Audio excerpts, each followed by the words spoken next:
शिवलिंग के बताए हैं जहां पर भूल से भी अगर कोई चंदन की उंगलियां लगा देता है।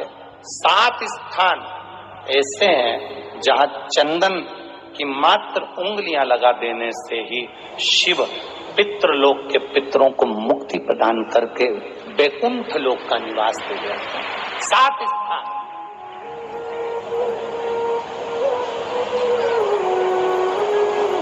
और वो 7 स्थान जो चंदन के बताए गए हैं।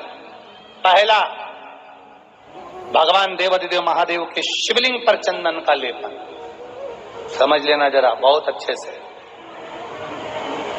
आपको लगता है स्वप्न में कोई मुर्दे दिख रहे हैं या कोई जल रहा है या कोई मर रहा है या कोई चला गया है, ऐसा भय लगता है।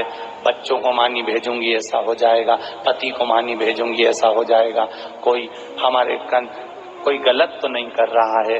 आपको लगता है 7 स्थान चंदन के बताएं महाराज। पहला शिवलिंग। दूसरा, जहां गणेश जी का स्थान है, मालूम है ना सबको? जम के बोलो जरा, मालूम है ना सबको? जहां गणेश जी का स्थान है वहां अलग से गणेश जी बैठे, वहां नहीं। शिवलिंग में जलाधारी के ठीक सामने राइट में गणेश, लेफ्ट में कार्तिकेय, बीच में अशोक सुंदरी। तो पहला चंदन बाबा के शिवलिंग पर, दूसरा गणेश जी पर चंदन की उंगली, तीसरा षडानंद कार्तिकेय पर चंदन की उंगली, चौथा अशोक सुंदरी पर चंदन की उंगली, पांचवा जलाधारी पर चंदन की उंगली, छठा जो शिवलिंग का जल बह रहा है इसके ठीक विपरीत की ओर चंदन की उंगली, और 7वां चंदन नंदी के मस्तक के ऊपर जो 2 सींग लगे रहते हैं उस पर चंदन की उंगली। ये कब लगाई जाती है? या तो अमावस्या के दिन। आपको लगता है कि हमारे पूर्वजों का उद्धार नहीं हुआ, हमारे पूर्वजों का कल्याण नहीं हुआ, कहीं अधोगति में कोई चला गया है, उसका बस एक बार, रोज नहीं जरूरत है, प्रतिदिन जरूरत ही नहीं,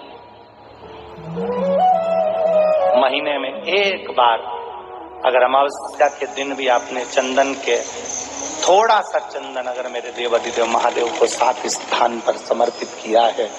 अशोक यहाँ पर वर्णन कर रही है, मैना, धन्य और कला की कथा कर रही है। तीनों ने सनकादि ऋषियों से मांगा। चंदन भगवान को अति प्रिय होता है और चंदन ही एक ऐसा होता है जो पितरों को भी प्रिय होता है, जिसका स्पर्श मात्र लगने से पूर्वजों का कल्याण हो जाता है। वो चंदन है।